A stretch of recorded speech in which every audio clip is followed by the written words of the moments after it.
And against, carried. Thank you. Righty-ho, next item on the agenda is the NZTA update, and it is my great pleasure to welcome up for the first time Jason Dawson, who has taken over from Steve Mutton, because Steve's come to the dark side, and Catherine King. So lovely to have you here. Welcome, Jason, and all yours. Kia ora tātou katoa, ko Jason tuku ingoa, ko waka kotahi ko tuku mahi. I am Jason Dawson, the new Director, Regional Relationships for Northland Auckland, replacing Steve Mutton, who obviously not only has come to the dark side, but hopefully is a great ally for the organisation as well. So thank you, Steve. Appreciate all your efforts serving our region, and now hopefully serving it at a wider perspective. Look, I'm just going to do a bit of an intro, because really Catherine is here to give you a bit of an update on some of our key projects underway. But I just wanted to acknowledge it's only been a couple of weeks in for me, and I haven't had a chance yet to get out to meet you all. So I am going to try and get around to meet all elected members on your turf with your local community boards, or your local boards as well, just to understand some of the potential challenges or opportunities you may have with us as an agency, but also some of the aspirations that we wish to achieve in your part of the world as well, if there is a state highway network that goes through it, which I'm pretty sure it does impact each one of your ward areas. And also, I just wanted to acknowledge as well, there was discussion and a presentation this morning from Greater Auckland, so thank you, Patrick and Connor, and that we have confirmed that we will be coming back to have a workshop directly with elected members around the Waitemata harbour crossing. So thank you, Barry, for arranging that. We'll liaise with the team and with Andy to confirm a date shortly. But look, I'll hand over to Catherine to do a bit of an update of where we're at on some of our key projects. Kia ora koutou, ko Catherine King, toku ingoa. I'm the Regional Manager for Auckland Northland. Today we are updating on a couple of items. Firstly, on average safety cameras and how that program is rolling out, and an update on the Auckland Strategic Motorway Plan, which we've come and had a couple of conversations with you in the past. The plan is now completed, and we're keen to talk you through the next steps there.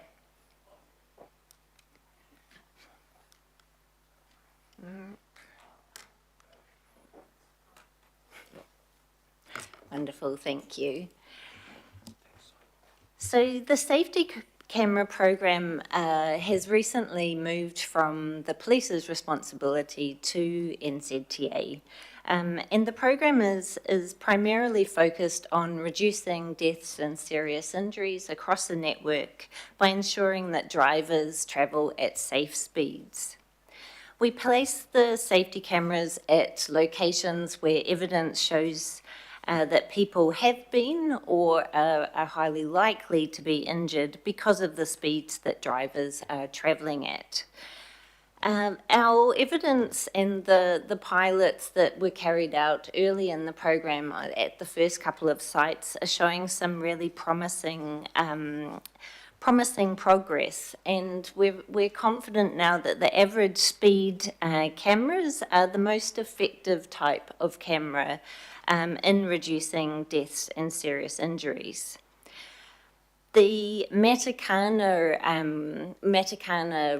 route, which I'm sure several of you have travelled on since that was introduced, that has shown a really significant increase in driver compliance since that was introduced.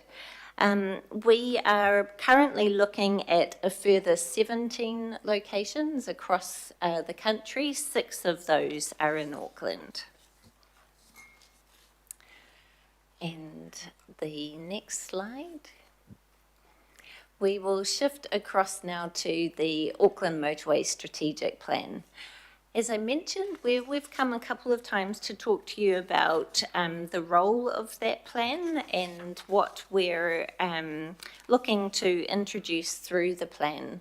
The plan is our input into the 30-year plan that's now underway in development between Auckland Council and the Ministry of Transport.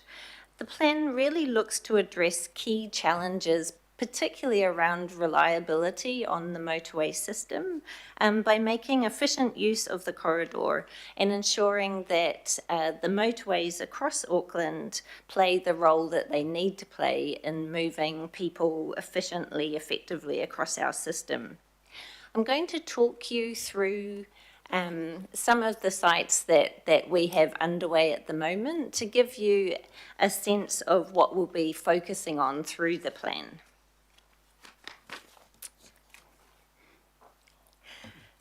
The first area is looking at improving reliability and throughput across our network. This is really an immediate focus on low-cost improvements that we're able to make across the Auckland network, largely focused on technology. It focuses at targeting measures across the region where we can see there are issues with congestion, where we think there are opportunities to improve how the local road and motorway networks are interacting. A good example of that is our ramp signal optimisation pilot that we've had underway on the North Shore on State Highway 1 for the last month or so. This is an active pilot. We are tweaking it, taking in data as it comes through to ensure that we've got the balance right between the local road network and the state highway network. We're working with Auckland Transport there to test out various signal timings and have a real focus on ensuring that the public transport network is prioritised through that process. Another good example is our Auckland Harbour Bridge automatic median. At the moment, you've probably seen when we shift our median barriers, we have people out there in live traffic with cones. We are taking some technology that has been utilised in other parts, other cities around the world, and looking at an automated machine that can move those barriers without placing people in risky situations. Another area is our CCTV coverage. We're looking to close the gaps that we have across the system and ensure we have a real-time live information on what's happening across our network. Another focus for us is making the best use of the space that we have across our corridor. There are a few examples of that already underway across the network, and one I know you've heard quite a bit about from us on State Highway 16 with the Northwest Busway. We have the interim improvements along there, and we're treating that as a continuous improvement program. So right now we're piloting a process of automating the bus shoulder. It has had fixed times for the period of since the lanes were introduced, and we're looking at automating so that if there is congestion on the motorway, the buses can move into the shoulder and have a time advantage there in the shoulder when they need it, rather than just in the times that we specify. We've also recently introduced changes near Hillsborough Road, removing a bottleneck there where the lanes merged down to 2 lanes. We've widened the shoulder through there so that the merge is removed. On the Strand, we've installed freight priority lanes so that trucks can get to the port faster. And in response to buses being stuck in traffic congestion up towards Silverdale, we're building a bus lane northbound there to help buses get faster up to the station. The next area of focus is some of our more transformational region shaping infrastructure. As you'll well know, we're underway with improvements on State Highway 1 South between Papakura and Drury. This is a really significant project that has involved many partners, most recently Watercare, to make sure our works were well aligned with their improvements down there. It's a significant project that will be completed late 2030. That will support the significant amount of growth happening down near Drury. We've got a number of other projects underway in that wider Drury area, and most notably the access into the Drury stations at Waihoihoe Road. Another good example of this region shaping infrastructure where we're supporting growth across the region is State Highway 16, the next section there from Kumiu to Brigham Creek, which will provide bus lanes, safer intersections and walking and cycling access alongside the motorway that really helps with the increasing urbanisation of the area up towards Kumiu. So the plan focuses on a range of different tools in our toolbox, from optimization, better use of technology, through to these larger projects that will be introduced over time when they're needed for the wider system.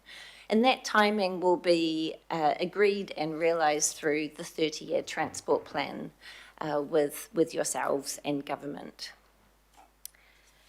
I'm happy to take any questions about the safety cameras or the plan. Thank you, Catherine. So first question, Desley. Thanks, Jason and Catherine. I've got a couple of questions, and it may be that you go into this more detail when we have the kind of area catch-up. But I'm interested, certainly on the Matakana speed camera, big improvement there. I know the area very well. No, I haven't been fined. Do you put that down to the level of fine? It's the effectiveness of the cameras in that there are two cameras, one at the start of a route and one at the end. And it means that we are capturing all drivers travelling along a route rather than drivers past a fixed point. This means that we have more compliant speed across the full route rather than people slowing down just for the single camera. Yeah, sorry, my fault. I probably didn't give you the right question. So what I'm trying to say is you've had a very successful speed camera operation.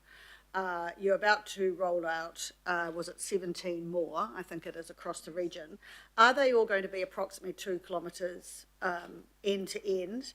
Do you think the fine is the appropriate level? And can you remind us what happens to the revenue and how do we communicate that? Thank you. The fine is set at by the government at a level that is determined to make a difference in the way people drive, and the revenue or the funding that is accrued from infringements goes back into a government, the general government fund, which is utilised across a range of different areas prioritised by the government. Really, the enforcement program is one of the key pillars of the government safety focus. So the 17 new, are they going to be approximately the same, the 2 kilometre distance? They will be roughly the same. It's generally determined by where along a corridor there is high risk, and that can be longer or shorter depending on the environment and specific to that. Thank you. My second question is around ramp signalisation. Now, the photos you choose show everyone can understand, but sometimes there's ramp signalisation when people say, but there's not a lot of traffic coming. Are they real time? Do they go through to ATOC, or how are they monitored? That's what the trial is looking at, is being more responsive to the congestion on both the highway and the local road. For a period of time, we have had ramp signals that have been running in some parts of the region on a timer, which wasn't responsive. So this trial is looking at how do we make the best use of our technology and ensure it's focused on parts of the network where it's most needed and when it's most needed. Yeah, Green Lane roundabout might be one for a trial. And finally, the Strand State Highway 16, the T2 heavy vehicle lane. What kind of feedback have you had on that? Because local feedback for me is it runs out on the corner coming towards the port. It has the T2 lane, the high vehicle lane for all the trucks, but of course when you get to the Strand Bridge, etc., it runs out and it goes back to normal. And I just wondered the success is obviously there in the bit that it's operating, but when can we get a bit of, and this might be a local question you don't have to answer now, but maybe I'll answer it this way. Can you get me a bit of feedback around how successful that has been, and are you looking to extend it all the way through to the key Tāmaki port entrance? The Strand itself is operating efficiently. We've had some very good data coming through, and we've heard from the port and national road carriers that section is operating well. You're right that the Strand Bridge is a pinpoint. The pinch point, the bridge itself is a priority in our end-of-life bridge program. And we are currently in early conversations with partners around the area, the port, Ngāti Whātua Ōrākei, Auckland Council, Auckland Transport, to start conversations about what the future form and function of that bridge will need to be when we do replace it. And that will be our big opportunity to remove that pinch point and ensure it's providing good access into the port. The data does show that it's the traffic heading out of the port that is still not operating as efficiently as we'd like to see. And that's largely due to congestion on Stanley Street rather than the Strand. So that's another area we'll be looking at improving over time. Yeah, good, because when time is money, they start using residential streets and it's defeating the purpose of the HV lane. So I'm really keen on getting some ongoing monitoring around that. Thank you. Thank you. Daniel? Good morning. Thank you, Jason and Catherine. Good to see you again. I have two questions, one about Drury and one actually about land acquisition for Mill Road, so I'm just giving you some heads up on that. In relation to Drury, do you have an indicative ETA for the vehicular use of the additional lane capacity, noting the work now is significantly progressed at Slippery Creek with the bridge pilings, what have you? I know that there's a lot more to go yet, but there is a real pinch point there that needs to be unlocked.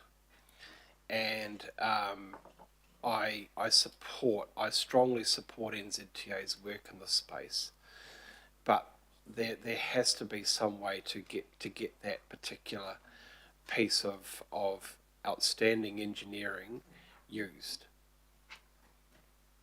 We've still got a bit of work to go through there, but we're expecting to move southbound traffic onto the bridge around October this year, which will alleviate some of the frustration people are experiencing.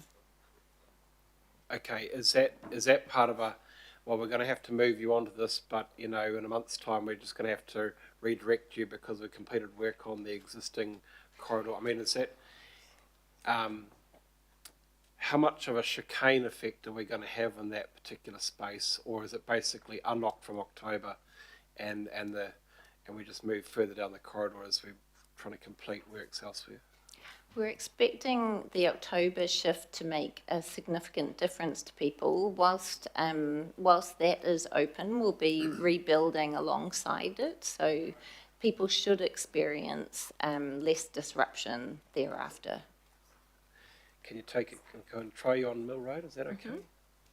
So the local board and the Value for Money committee have now, I think, done as much as we can to open the pathway for the requiring authority, NZTA, to commence requiring and purchasing land at the top of Redoubt Road Run, Torture Park, to get that stage 1 work underway for Mill Road. I am concerned that we are now in we're now in June 2026, and we still don't have the requiring authority buying the land. We need that land to be purchased by you so that you can get on with stage 1. Can you comment on where you're up to or where you're about to get to? We have, we've approached the purchase of property along the Mill Road corridor on a urgency basis for our critical path of where we would start constructing along Mill Road. So we've been very much focused on where we need the property first, because of the sheer number of them that are required. This August, September, we're looking to lodge our fast track application, and the expectation is once we're through that process, we should have all the property purchased that we require for stage 1 of the project. Okay, so in relation to stage 1, the council is the property owner for a big chunk of stage 1. So are we going to be near the front of the queue for that? I mean, I know that you're talking about, well, the critical works, but stage 1 is critical in its totality. It's critical. So I'm really a little unclear as to what you define as being essential here, because I mean, any property owner in stage 1, frankly, wants this essential transaction to be completed rather quickly. Yes, thank you. We appreciate the frustration of people along the corridor who are waiting for that confirmation. There has been, as I mentioned, a huge number of property purchases to work through. My understanding is that our team are talking to the team at council and working through what they need to for Totara Park. But Councillor Newman, I will take that away to look at what we can do to support that conversation if it's not going as fast as you would anticipate. Thanks, Daniel. Maggie? Kia ora. I note that the strategic plan notes that it addresses today's problems and plans for tomorrow's challenges. I'm interested to understand, how does that framing extend to marae, urupa and other culturally significant sites located alongside highway, motorway networks, including State Highway 16, so if I can put more context around it. The focus of the cameras seem to be around Pine Valley and Kahikatea. In fact, the higher rate of fatalities has occurred on 16. So about a 15-20 minute drive out from where you've located those cameras. The soonest, or I think the start of this year, Makarau itself on 16 had the first fatality of the year. Along 16, there are 4 marae, there are 3 urupa, who were all in place before it became a highway. Now that it's a highway, the way in which we use it for traditional rituals and the foot traffic that goes through there is very problematic. We're sitting on corners. It's a State Highway 16. We had a significant event up there just on Monday, and cars were parked all along 16. The investment that's gone into marae from council has been well received across those marae. The issue, and one of the issues we continue to have, is that they can't be used to continue to bring a lot of the initiatives that we want to bring through those spaces, because it doesn't have a medium strip to enable safe access in and out of that marae space, because it's a highway. So when we talk about today's problems, it's been a yesteryear for us. These locations have been in place for a while, decades, well and truly before it became a highway. What is NZTA doing, or how is it going to address the safety accesses to all the foot traffic that's happening within those spaces and in and out of those spaces Those spaces are a hybrid for community papakainga in that area. There is development plans in around bringing education to those spaces. It can't happen with the safety issues that now exist because it's a highway. I'm interested to hear your feedback on some of that. Thank you. We did a series of engagement events with our iwi partners. We have, similar to Auckland Council, we have two different iwi tables, the central and southern, and we had a number of different opportunities for in-depth conversation to ensure that we were drawing things that were important and significant to our iwi partners into the plan. One piece of context I should say is that the plan focuses on our motorway system, so not the state highways outside of that. So that ends along State Highway 16, just up at Brigham Creek there. Beyond that is at the State Highway system, which will fall within another strategic plan that we'll be commencing with next year. So that strategic plan would be a great opportunity for us to work with our iwi partners to pull in those sites of significance and ensure that the things that are important are noted within the plan. I welcome that engagement. Thank you, Richard. Thank you. Kia ora, and thanks, first of all, for responding to the ramp signal things, and if there was problems, do we just send that to you? It seems to be fixed now, but how far back does the trialling go into the local street, like the local network with ATOC? Because it didn't feel like it was being kind of responded immediately. So the trial is looking at a number at the ramp signals between Constellation and Esmond, and we are working with Auckland Transport on what's happening on the local roads around that. We are letting each of the different timings bed in for a few days, so there wasn't an immediate change, but we certainly shifted the signal timings within the week where we saw there were problems on Esmond Road. But you're more than welcome to come through to me and if you are hearing things from your constituents.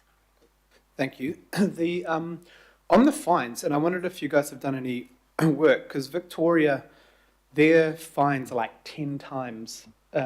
Speeding fines for going 10 over is $250 instead of 30 in New Zealand, and I think the other fines are about 5 times. Not saying that we should do that, but has there been a lot of work done to see if that actually has a material effect on deaths and serious injuries in New Zealand? I would like compared to, say, Victoria or other Australian states. I'd have to take that question back and get some information for you, Councillor Hills. I don't have that to hand.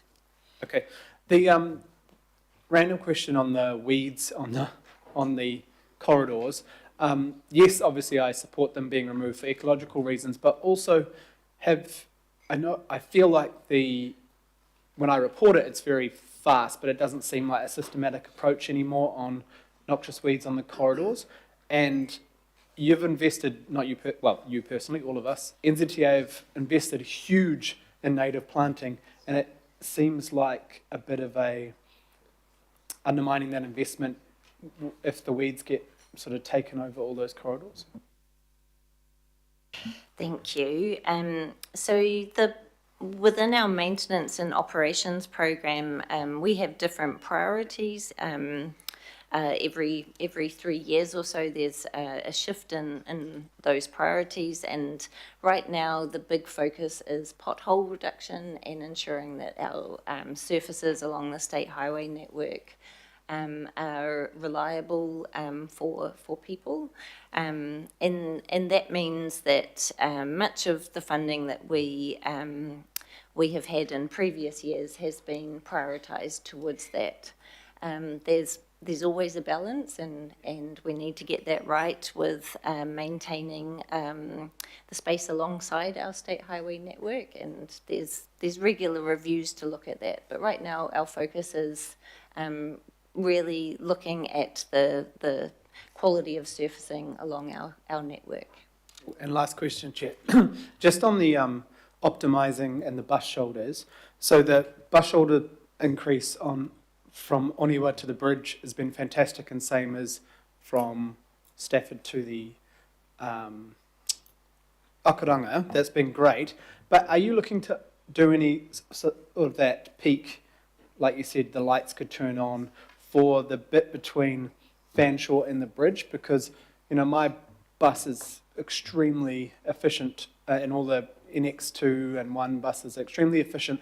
Apart from if it's congested, it can double the whole trip on the bit between Fanshawe and the bridge. The rest of it is basically fine, but it seems, you know, I know it's not your buses or the NZTA's buses, but the efficiency of that route, if everyone just moved over for an hour, it would actually, you know, move things so much quicker when you're sort of 50% of the people travelling over the bridge being affected.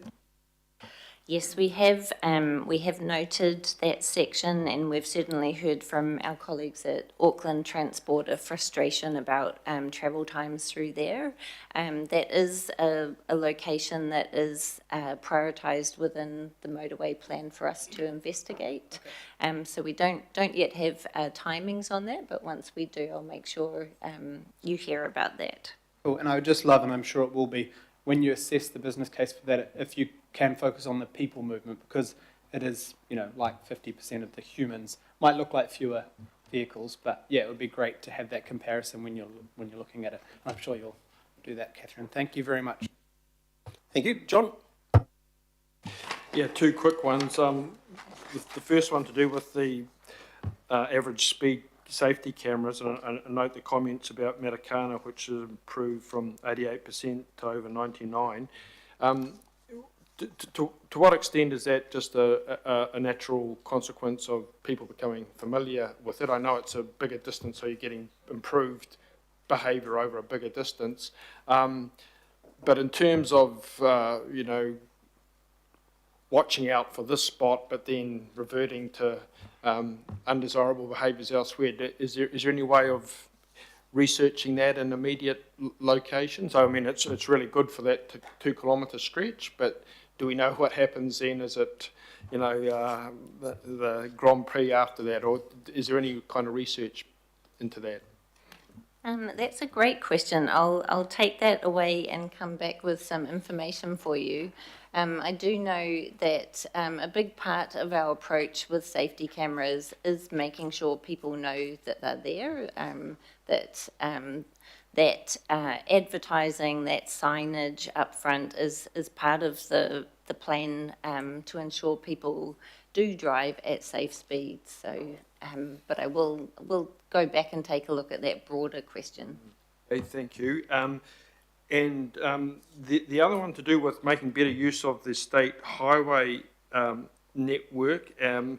Thank you for the work you're doing there. And I'm talking in respect of the Silverdale bus priority. So there's a stretch there that's obviously getting widened to cope with that evening peak. About 4 or 5 years ago, maybe longer, there was a plan to actually widen the kind of the edge of it right down to Albany on the verge. And the reason I ask is obviously that's addressing, for a part of that section anyway, the PM peak. There's also an issue, strangely enough, in the morning going the other way, but the geography, I think, is far friendlier there, whereas in the stretch we're working on now, there's a lot more retaining and, you know, some awkward spots. But on the other side, there's a lot longer stretch of the motorway where there's not those drops away. Is there any plans or consideration to address that AM congestion, which is becoming more apparent as you know, all the development north of Silverdale starts to really kick in? Yeah, we did focus on where the bus reliability problems were worst, so the approach to Silverdale from Albany. But we will be having a look at what we can do for people travelling southbound. And beyond that, we do have the route for the extension of the Northern Busway designated through the Supporting Growth Programme. So that route is protected for some point in the future when the funding permits us to extend the Northern Busway further. Thanks, John. Greg? Thank you, Andy. Just two quick questions. One, the capacity on the improvements on State Highway 16, Brigham Creek to Waimaku was part of the presentation. In terms of traffic volumes and capacity lift there, do we have any data or information about how that will improve, capacity and traffic volume flows and when that might take effect? And then a second question after that, Chair. Yes, that does. So the next stage of Brigham Creek to Kumeu does provide 4 lanes all the way through to Kumeu. It does give the opportunity for bus lanes in the future when the bus service hits the frequency that requires bus lanes. And one of the key things it does there is improve the intersections where at the moment you hit a number of bottlenecks at Coatesville Riverhead in particular. It removes those bottlenecks and therefore creates a much more efficient flow down through that corridor. In terms of the volume that we're catering for, I'll need to come back to you, Councillor Sayers, to get that specific number. Okay, that'd be great. In terms, just while we're still on that, dynamic laning, has that ever been a consideration or can be in consideration going forward? Is there the ability to put in dynamic laning in the future? Along that section, we haven't looked at it because the work that we did early in the business case indicated that we needed to have the 4 lanes two in either direction all day for the volume of traffic that's travelling along that corridor. And my other question just goes to what's referred to as the Kumeu bypass, the road of national significance, or the alternative state highway. Is there any update you can give us today about where that's sitting in terms of funding priorities or where it's on the list? Yes, so that corridor we have now route protected. The designation is complete. The work that we have done with Auckland Council indicates that once growth of Kumeu and up towards Huapai gets to a certain point around 2040 or so, we would start looking at starting the design work for the alternate state highway. Thank you. Thanks, Greg. Matt?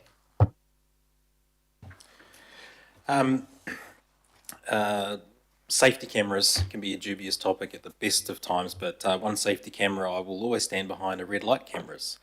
I would not apologise for having more red light cameras, and there are certainly some intersections in my community of Mararewa that I'd love to see some more of. Having inquired through AT, understanding that NZTA Waka Kotahi holds the keys to that, what's the process for unlocking that? Does it start through local board advocacy? Is there someone that we can get in contact with directly? How would we go about that? Yeah, absolutely. Advocacy at the local level is extremely important, and you are welcome to encourage through the local board and yourself to communicate to us where you see there being problems that would benefit from red light cameras. I will come back to you with the process that we work through so that you understand where we're prioritising and where's important. So we'll come back with some more information about that. Okay, thank you. So I was the chair of the Manarewa Local Board last term, and we had a lot of roadblocks in trying to get more information and around that through our Auckland Transport Engagement Officer. It was quite tough getting further information because there's definitely a need and a lot of near misses at some intersections where red light cameras would sort that out quite quickly, I think. But thank you. Thanks, Matt. Julie? Kia ora. Actually, I've got a follow-up from Councillor Winiata's questions. I've actually been trying to get a red light camera and been bounced back and forward between AT and NZTA for probably at least a year. So it's definitely in a specific location where there is, I understand, local community support. So we absolutely need some clarity, please, around the process. Yeah, I think, so is there a process? Yes, there is. Similar to the safety, the average speed cameras, it's focused on high-risk locations. So let me get some more information. I can provide it across to councillors so you understand how we work and how you can best work with us to prioritise those locations. That would be great because, our staff are not stupid people. They're great, and yet I've been unable to unearth what the process is. So there's clearly some piece of the puzzle missing at Auckland Transport as well as for us. So if that could be addressed, that would be great. The reason I actually put my hand up, though, was to ask about the process with the government policy statement on land transport and where we are up to with that, because obviously that's going to be a key part of negotiating the 30-year transport plan. So what is the timeframe looking like for confirming that, given we've confirmed our side of things? The government haven't yet confirmed the timing for the government policy statement. So we are currently working on the existing government policy statement until the new one is released. Okay, so that's usually out for, so the 2021 one was consulted on in May 2020. The 2024 one was consulted on in September 2023. So we don't have a time frame yet? No, Jason's just confirming for me they won't be putting it out before the election. Okay, what does that mean for our ability to negotiate the 30-year transport plan?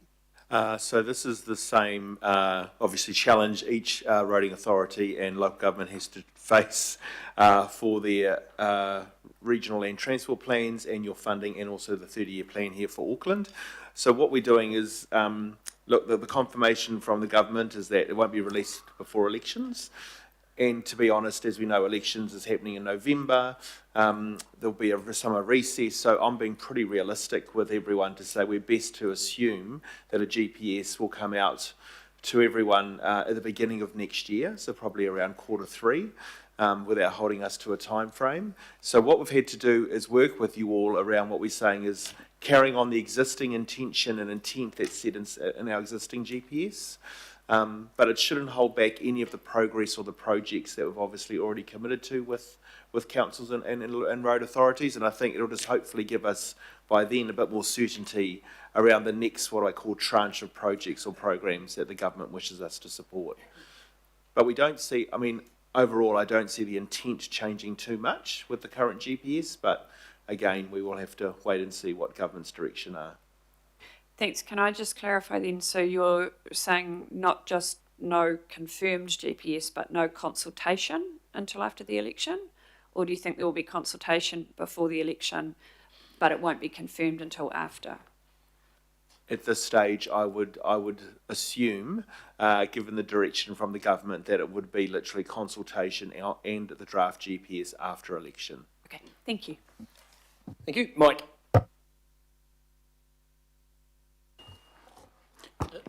Thank you very much for the comprehensive briefing and congratulations on your new roles. the relationship between NZTA and Auckland Council is obviously very important, and with our new role, change role, we're going to see a lot more of you, I guess. Can I just mention the Harbour Crossing project without getting into details, because we have a briefing coming up, a workshop coming up. I think it's very important that we learn from the other major projects that Auckland has been engaged in. CRL, for instance, I'm sure there's a lot to learn from that, running a big project, but also the project that failed, the light rail to the airport debacle. I think there is a lot of learnings from that as well. Obviously, the views of the public are very important: aesthetics, beauty, impact on the environment. But essentially, when we're talking about crossings, we're also talking about something that's very technical. And it's vital that we have the expertise and advice, which was lacking in one of those, well, the failed project I talked about. My question to you is this: given we have an analogue not that far away with Sydney Harbour, when it comes to transport and harbour crossings, is NZTA, as part of this project, taking advice from Transport for New South Wales, or studying the problems they're resolving in moving cars, trucks, buses, trains, and bikes and people around? There is an opportunity, because they've had the challenges, and I think by and large they tend to solve them. So I just ask that question, whether you guys are taking any notice of what goes on in Sydney, rather than what we saw a few years ago with light rail to the airport, which went off on about 6-7 years longer and cost $230 million and didn't build 1 inch of track. So that's the question. Yes, absolutely. The team are working with a range of different experts, people working within cities like Sydney, but also the people who've worked on many of those projects. So there has been quite a comprehensive piece of work to benchmark and check against other cities. And just to add to that, there's also a review process that has been undertaken for many of these mega projects, I call them, and obviously there will be one done as well for CRL, we understand. So any sort of learnings that we have, we want to share within the sector as well. And you'd be aware of the work that NZTA has done, for instance, on, speaking of the Harbour Bridge project in the past, and hopefully there was a lot of work done there and a lot of buy-in from the public and the councils at the time, the regional council. And that work was reviewed more recently by the former Minister of Transport, Mr. Joyce. And all of that information, hopefully you have at your hand. Thank you.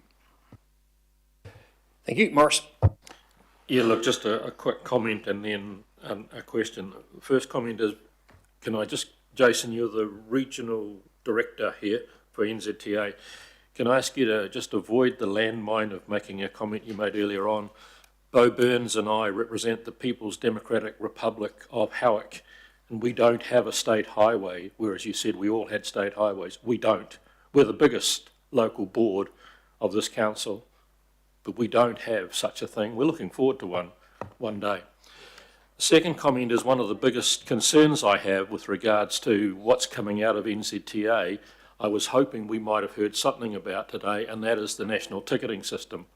When I see stories breaking in the media daily about the immigration computer system and its failure, I just think this council needs to be given a much better, clear steer about where that is, where it's likely to be, and what is going to be overall costs associated with it that we may have to do with its buy-in.